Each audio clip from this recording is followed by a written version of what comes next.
지난달 8일, 2월 8일이죠. 여론조사 전문 업체인 한국 리서치에서 한 가지 조사를 하고 그 조사 결과를 발표를 했는데요. 뭐에 대한 조사였는가 하면 점 치는 거 말이죠. 점, 신년 운세에 대한 우리나라 사람들의 인식조사. 그 조사 결과에 따르면 최근 5년 사이에 점을 본, 여기 점은 좀 더 포괄적으로 사주, 타로, 손금 보고 지금 포도물 인근에 있는 포도물에 가도 아마 몇 층인지 모르겠어요. 이렇게 카드를 가지고 점을 보는 그런 분들이 있는 거 지나가면서 보았습니다. 관상, 신점, 뽑기 비슷하게 이런 점이 있는 것 같아요. 이런 점을 본 경험이 있는 우리나라 국민이 전체 국민의 41%에 달했습니다. 10명 가운데 4명 이상이 지난 5년 사이에 점을 본 적이 있습니다. 여러 번 점집을 찾은 분들도 계실 것이에요. 그런데 놀라운 것은 개신교인, 저와 여러분은 개신교인이에요. 천주교인이 아닌 개신교인 가운데 23%가 점을 본 적이 있다고 답한 것이에요. 그리고 개신교인 가운데 31%는 점 치는 것은 미신으로 보기는 어렵다, 이런 인식을 가지고 있습니다. 10명 가운데 3명 있으면 점 치는 거하고 교회 다니는 거하고는 아무런 관계가 없다예요. 신앙생활, 그거는 신앙생활 나름대로 있는 것이고 점 보는 것은 또 다른 문제다, 그렇게 생각을 하고 있는 것입니다. 이것이 지금 우리의 영적 현실입니다. 그러나 하나님의 명령은 분명합니다. 무당을 살려두지 말라. 조금 끔찍하죠. 무당을 살려두지 말라. 자, 그렇다면 이제 저희들이, 저도 설교를 멈추고 여러분들과 함께 지금 나가서 가장 가까운 점집 혹은 무당이라 알려진 사람 집에 쳐들어가서 죽여버리죠. 무당을 살려두지 말라 그랬으니까요. 그럴 수가 없는 거 여러분 잘 아십니다. 괜히 그런 일을 했다가는 바로 현장에서 신고 들어가서 우리는 살인죄로 잡혀 들어가고 말 것입니다. 왜 하나님께서 이런 말씀을 그러면 하셨을까요? 일단 근본적인 이유는 이렇게 말씀하시는 분이 하나님이시기 때문에 그렇습니다. 하나님이시니까요. 하나님 대신해서 행세하는 자를 그냥 두고 보지 않습니다. 더욱이 하나님을 대신해서 하나님이 행세하는 무당을 따르는 자, 찾는 자까지 하나님께서는 그냥 두지 않습니다. 레위기 20장 6절을 제가 인용을 할 텐데요. 음란하듯 영적 간음죄를 저지르는 것이죠. 하나님 앞에서 마치 다른 신을 섬기듯 무당을 찾는 것입니다. 신접한 자와 박수를 추종하는 자에게는 내가 진노하여 그를 그 백성 중에 끌으리니, 지금 하나님은 마치 누룩이 온 등이에 퍼지는 것처럼 무당을 찾거나 따르는 것이 이스라엘 중에 퍼지는 것을 경계하라고 명하십니다. 그래서 할 수 있다면 무당을 살려두지 말고, 무당이 가까스로 살아남아 있는 가운데 백성들이 찾거나 따르게 되면 그 백성들도 제하여 버리라, 그렇게 말씀을 하고 있는 것입니다. 왜 그럴까요? 이스라엘 백성들 가운데 무당이 늘어나면 늘어날수록 이스라엘 백성들 가까이 있는 거예요. 그러면 그들의 마음은 하나님에게서 멀어집니다. 무당과 가까워지면 하나님과 멀어지게 됩니다. 하나님과 멀어지면 멀어질수록 그들의 삶은 더 불행해지고 비참해질 것을 하나님은 아셨기 때문입니다. 그러니까 무당을 살려두지 말라, 굉장히 끔찍한 명령인가 동시에 역으로 보면 이것은 이스라엘 백성들을 향한 사랑의 표현이기도 합니다. 무당이 많아지면 이스라엘 백성들이 영적으로 혼란을 겪게 되고 하나님과 멀어지면 결국 이스라엘 백성들의 삶이 불행해지는 거죠. 사실 무당을 찾는, 그리고 점집을 찾는, 미래에 대해서 알고 싶어 하는 이 모든 것들이, 이 미신적인 영성들이 가져다 오는 것이 무엇입니까? 첫째는 본질적으로 거짓이에요. 거짓이고요, 요행주의예요. 그게 한탕주의가 될 수가 있는 것이고요. 다른 사람은 몰라도 내가 잘 되면 된다. 그래서 굿도 하고 그런 것 아니겠어요? 그렇습니다. 때로는 저주하는 굿도 있어요. 그저 막 인형을 세워놓고 바늘로 찌르고 이런 거 우리 보지 않았어요? 드라마나 영화에서 말이죠. 그런 일들이 있는 것이에요. 그러니까 무당이 득세하면 득세할수록, 점치는 것이 만년되면 만년될수록 그 사이는 불이하게 돼요. 불공정으로, 요행으로, 거짓으로 가득 차게 되는 것이에요. 나만이라는 현세주의가 팽배하게 되는 거예요. 소망이라는 것이 없게 되는 것입니다. 당장 일만 처리하면 되는 것이에요. 그게 액땜으로 나타날 수도 있는 것이고요. 선곡을 빌면서 구설하고 뭐 나팔을 불고 방울을 치고 뭐 흔들고 그러는 거 아니겠습니까? 깃발을 흔들고 말이죠. 그러니까 이 무당의 존재는 하나님을 대적하는 것이에요.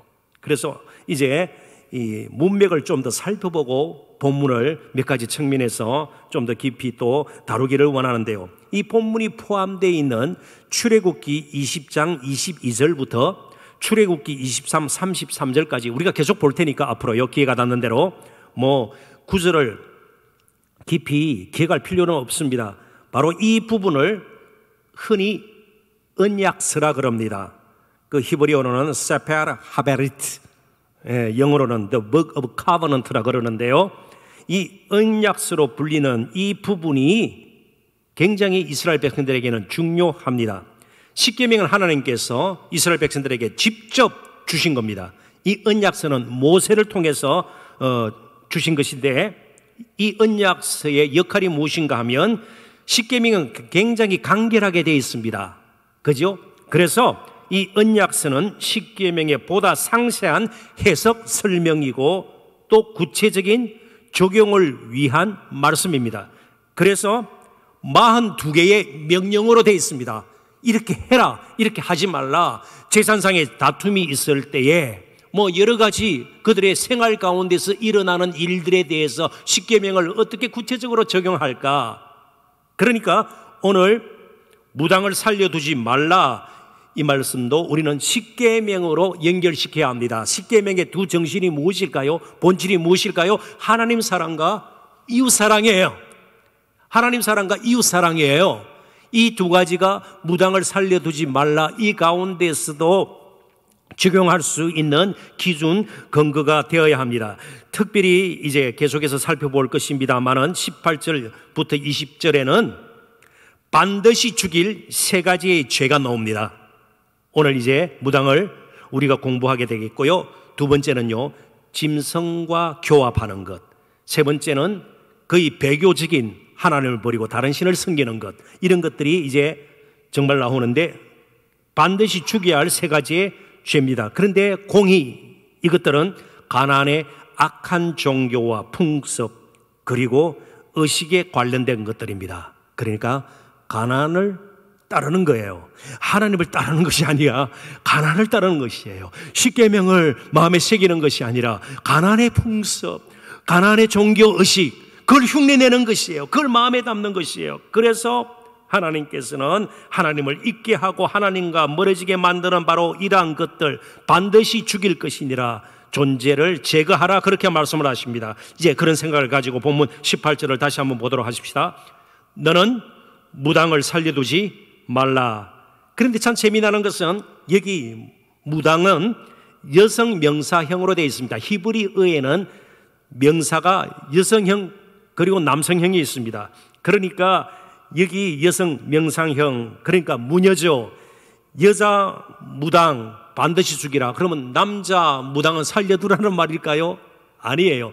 잠시 후에 살펴보겠습니다만 신명기 18장에 또 무당이란 말이 나오는데 거기에는 남성 명사형으로 되어 있습니다. 그러니까 남자든 여자든 무당은 무조건 살려두지 말라는 것입니다. 아무튼 무당은 여러 형태로 모양을 바꾸어 가면서 오늘날까지 이어지고 있어요. 오늘날에도 무당이 있죠. 점치는 사람이 있잖아요. 사주 관상 보는 사람들이 있잖아요. 그렇습니다. 아무튼 이 그릇된 종교의식, 이 삐뚤어진 영상, 잘못된 관습은 우리의 생활 전체에 영향을 미칩니다. 이제 말씀을 들어가기 전에 꼭 기억해야 합니다. 저와 여러분이 가진 신앙이 우리의 일상생활에 영향을 주어야 해요. 역으로 우리의 일상생활이 너무 암담하고 미래가 불확실하기 때문에 무당이나 점쟁이를 찾아야만 그래도 좀 숨통이 트인다, 이런 식으로 해가지고 그러한 것들이, 현실의 문제들이 역으로 우리의 신앙에 영향을 미쳐서는 안 돼요.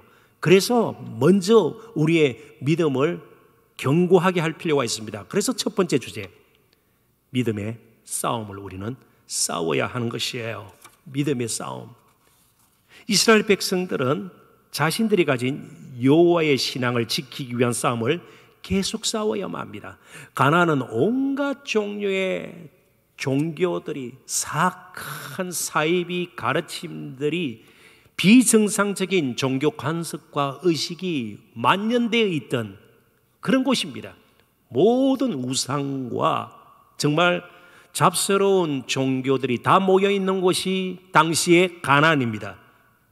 하나님은 그러한 가나안의 영적 형편을 이스라엘 백성들이 가나안에 들어가기 전부터 경계해요.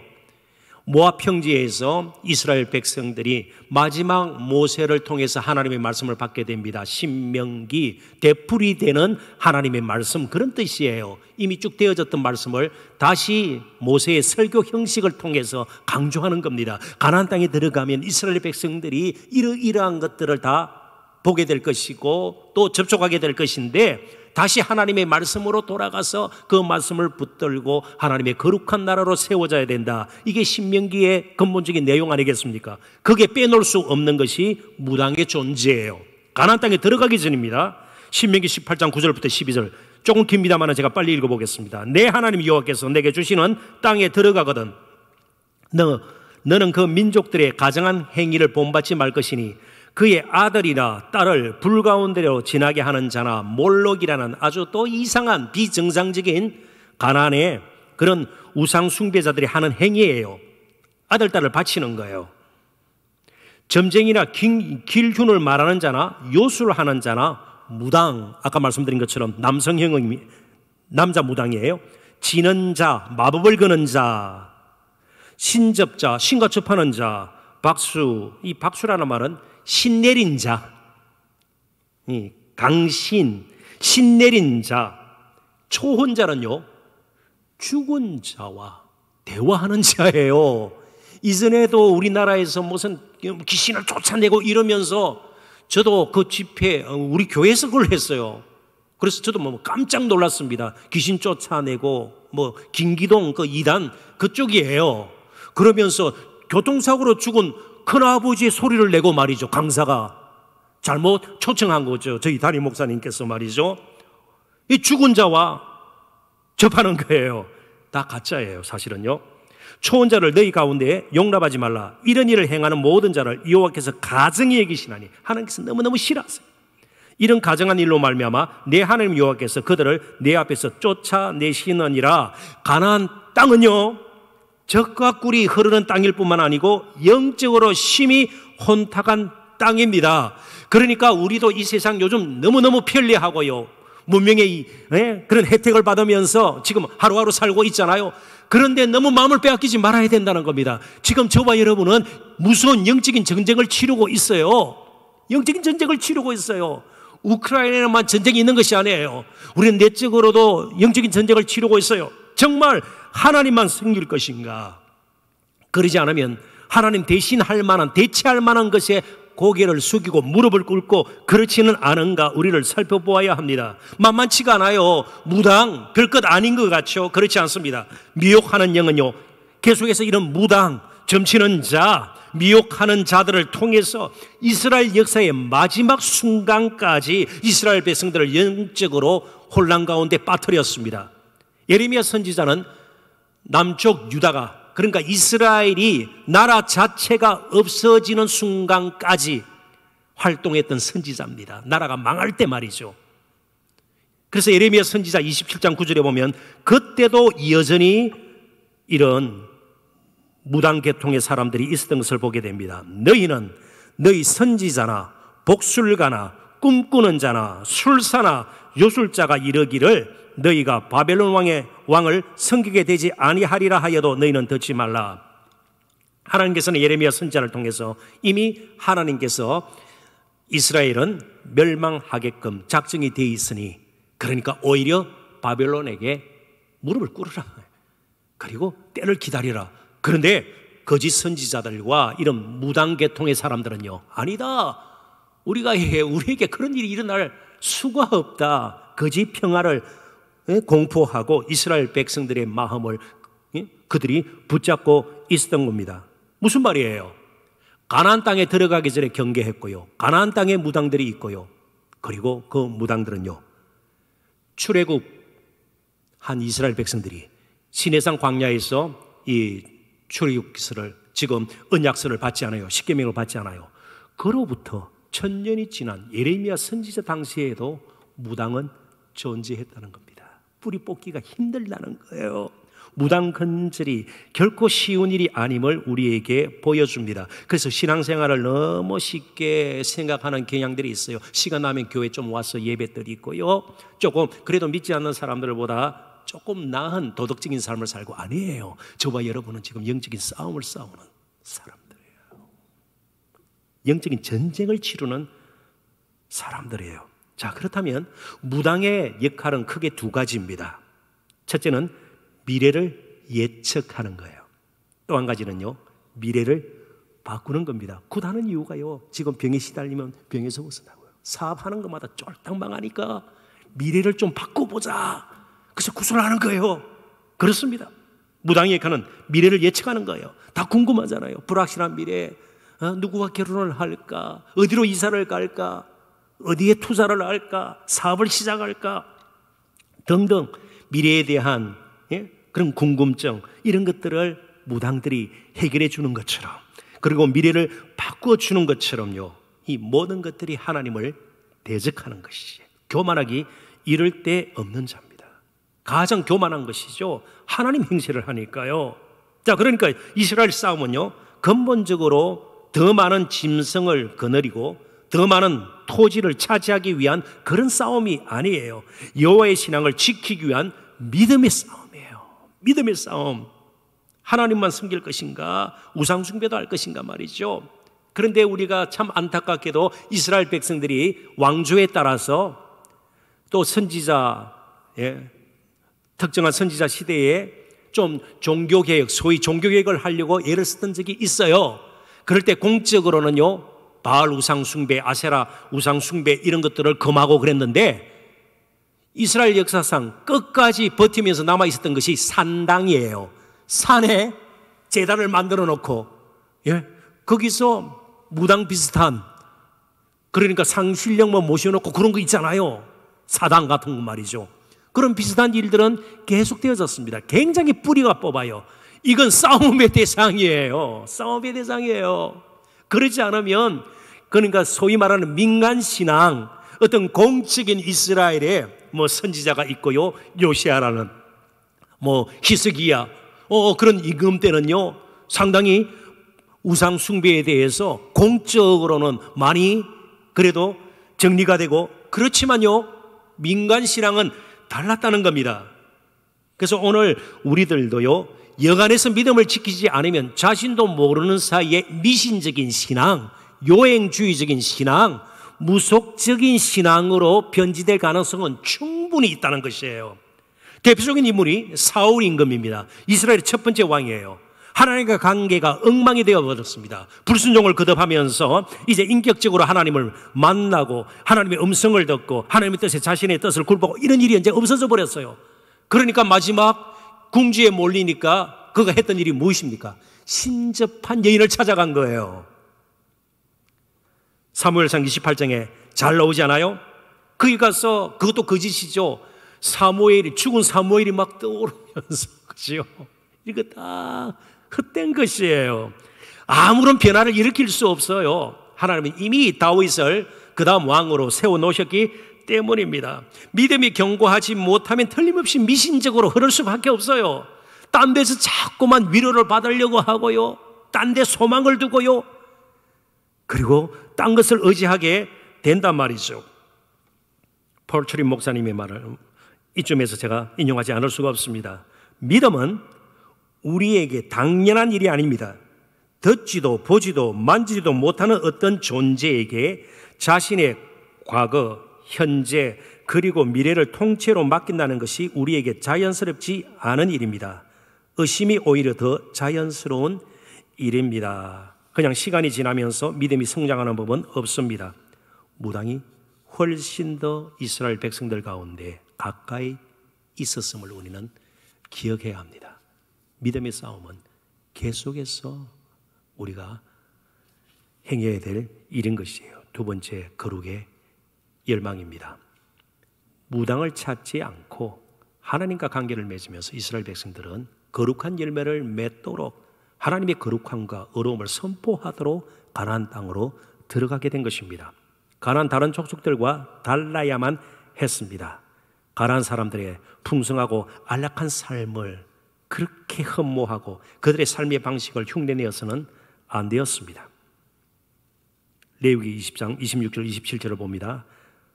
여기 보면 거룩과 무당 동시에 나와요. 너희는 내게 거룩할지어다. 이는 나 여호와가 거룩하고 내가 또 너희로 나의 소유를 삼으려고 너희를 만민 중에서 구별하였음이니라. 남자나 여자가 신접하거나 박수가 되거든 반드시 죽일지니 곧 돌로 그를 치라. 그 피가 자기에게로 돌아가리라. 무당은 이스라엘 백성들의 거룩함을 한순간에 무너뜨릴 수 있었습니다. 그렇기 때문에 거룩이 어디서 파괴되는가, 어디서 틈이 생기는가 항상 이스라엘 백성들은 깨어 살펴볼 필요가 있었습니다. 거룩하면 우리는 자꾸 우리 몸, 육신적으로 정결함 이것만 생각하기 쉬운데 말이죠. 거룩은 영적으로도 정결해야 되는 겁니다. 사실은 하나님만 붙들 때, 성령이 우리를 지배할 때 우리는 거룩한 삶을 살 수가 있는 것이죠. 세상을 흠모하고 세상 사람들을 흉내내며 낼수록 우리의 삶은 거룩함을 사실은 잃게 되는 거 아니겠습니까? 제가 통계가 아니고 한 이야기를 여러분들에게 소개를 할까 합니다. 뭐 대단한 이야기가 아니에요. 특별한 이야기가 아니에요. 요즘 1인 가구가 점차 늘어나고 있지 않습니까? 근데 최근 제가 읽었던 글 가운데 혼자 생활하는 한 전문직 여성이 쓴 글을 제가 이제 읽었는데요. 그 글의 일부를 제가 좀 소개를 하겠습니다. 제가 흥미로워서 그 글을 읽었는데요. 그 여성의 장복이에요. 시장을 보는 거예요. 금요일 밤에 주로 장을 보는데 인근에 있는 신흥시장을 가거나 육동에 있는 시장 가거나 혹은 또 마트를 가거나 그러지 않고 장을 보는 겁니다. 금요일 밤에 주로 장을 어디서 보는가 하면 침대에 누워서 장을 봐요. 뭘로요? 휴대전화로, 스마트폰으로 말이죠. 그래서 특별한 물건을 살 경우가 아니면 한 10분 정도 장을 본다고 그래요. 그리고 잠자리에 듭니다. 아침에 일어나죠. 그러면 이른 아침에 배달된 어제 주문한 물건들이 현관문 앞에 와 있어요. 그러면 문 열고 그 물건들을 안으로 들여다내면 장 보는 것이 끝나게 됩니다. 얼마나 편리해요. 얼마나 편리해요. 침대에 누워서 장을 봐요. 저도 불편함을 기꺼이 우리가 불편하게 살아야 된다 그런 생각이 없어요. 저도. 그래서 제 아내는 자연인을 굉장히 좋아해요. 산속에서 장작 패고요. 근데 저는 너무 싫어요. 예. 벌레 있고 저는 또 제가 벌 알러지가 있기 때문에 벌에 쏘이면 제가 졸도를 해요. 그래서 자연인이 별로 안 좋아해요. 저는 불편하게 살 이유가 없습니다. 그런데 자칫 생활의 편리함과 신앙의 편리함을 뒤섞는 경우들이 있어요. 너무 생활의 편리함이 우리 가운데서 가까이 이제는 젖어 살다 보니까 신앙도 그런 식으로 하려는 경향이 분명히 있는 거예요. 그렇지 않다는 겁니다. 생활이 편리하다고 신앙마저 편리한 쪽으로 자꾸만 기울어지면 편리한 생활이 오히려 우리에게 화가 될 수가 있어요.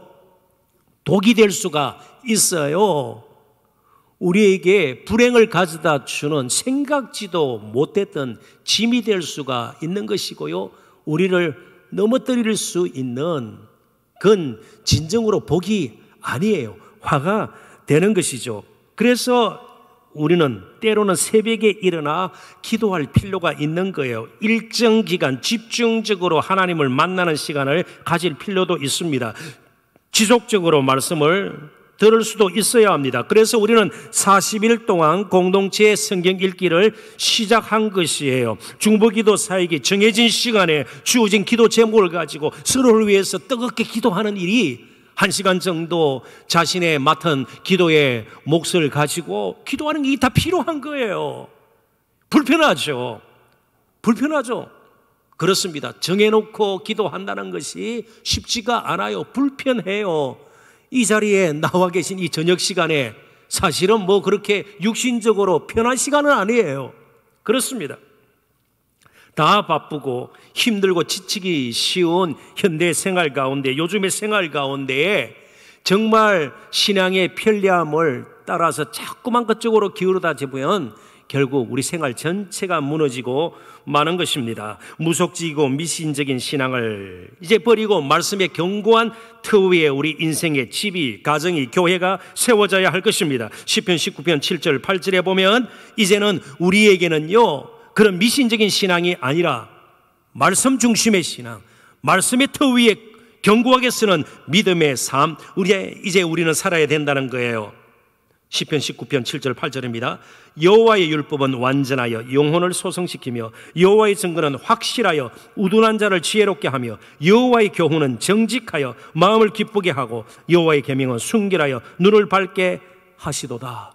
미래를 뭐 그렇게 염려할 필요가 없어요. 이미 주신 말씀 가운데 하나님께서 우리를 이렇게 인도하실 수 있는 분이시구나, 그분을 소망 삼고 가면 되는 것이죠. 그분이 우리 길이 되어 주시니까요 괜찮습니다. 우리를 지혜롭게 만들어주고요 마음의 기쁨을 주는 것이에요.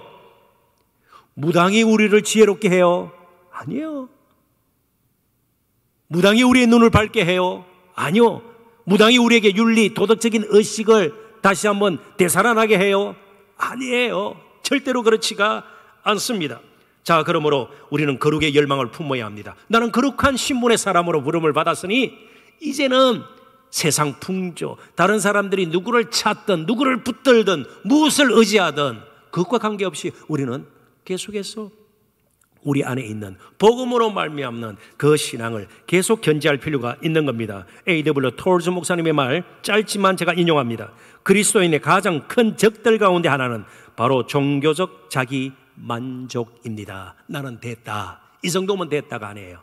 우리는 믿음의 선한 싸움을 계속 싸워야 하고요 거룩의 열망을 품어야 되는 거예요. 거룩하게 살아야 되겠다, 이런 열정이 오히려 무당과 멀어지게 하는 겁니다. 마지막 간단하지만 굉장히 중요한 주제,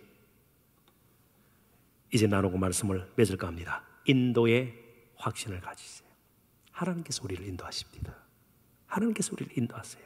시내산 아래 이스라엘 백성들이 지금 언약서를 받는 바로 그 자리, 시내산 아래에 이르기까지 하나님께서는 힘없고 연약한 그들을 바로의 압제에서 벗어나게 하고 정말 엄청난, 정말 시푸른 홍해바다, 그 바다를 갈라 길을 내치고 마른 땅처럼 건너게 하시고요 한 번도 가본 적이 없는 광야 여정 가운데 불기둥과 구름기둥으로 그들을 인도하시고요 만나와 매출하기를 내려주시고요 반석에서 샘물나게 하셔서 목축이게 하시고, 그리고 그 하나님은 바로 이들을 가나안까지 인도하실 분이세요.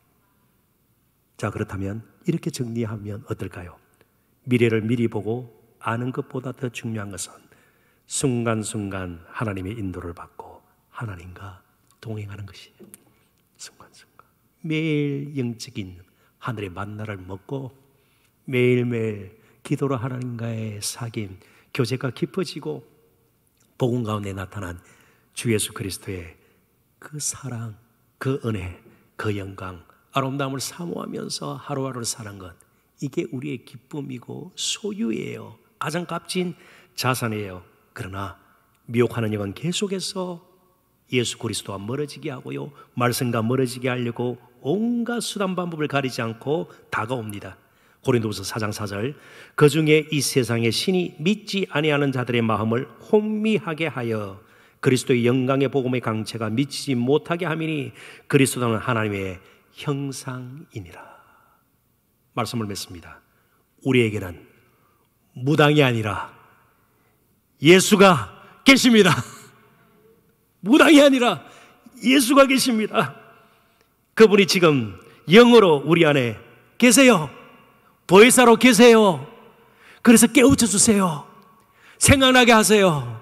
확신을 갖게 하세요. 소망을 갖게 하시고요, 하나님과 더 가까이 지내도록 우리를 때로는 도전하시기도 하고요, 그리고 우리를 깨우쳐 주시는 것이에요. 그분께 맡기고 사십시다. 늘 그분과 함께 하십시다. 그분 외에 끊을 수 없는 사랑으로 지금도 우리와 함께 하시는 그 분의 손 가운데 우리 인생을 맡기고 하루하루 그분과 동행하는 저와 여러분이 되었으면 좋겠습니다. 예수님 외에 그 누구의 손에도 우리 자신과 가정 그리고 교회의 미래가 달려 있지 않습니다. 오직 그분만이 우리를 선하게 인도하실 것입니다. 어제나 오늘이나 영원토록 변함없는 동일하신 그분이 오늘도 저와 여러분을 붙드시고 함께 하시는 것을 너무나도 기뻐하십니다. 무당이 아니라 이제는 예수 안에서 믿음의 선한 싸움을 싸우고 거룩한 열매를 맺고 끝까지 저 영원한 본향에 이를 때까지 믿음의 길, 거룩한 길 계속 가시는 저와 여러분이 되었으면 좋겠습니다. 코리텐붐 2차 대전 때 가족도 잃고요, 나치와 대항해서 그렇게 마지막 자신을 드렸던 코리텐붐 극적으로 살아납니다. 그래서 나중에 간증도 하고 참 신실한 네덜란드의 기독 작가였습니다. 코리텐붐 여사의 말을 오늘 결론으로 삼겠습니다. 불확실한 미래를 확실한 하나님께 맡기기를 두려워하지 마십시오. 무당으로 비교할 수 없는 주님의 손에 저와 여러분의 앞길을 맡기시고 그 안에서 진정한 쉼과 평강 누리시는 저와 여러분 되시기를 주님의 이름으로 축원합니다. 기도하겠습니다. 하나님,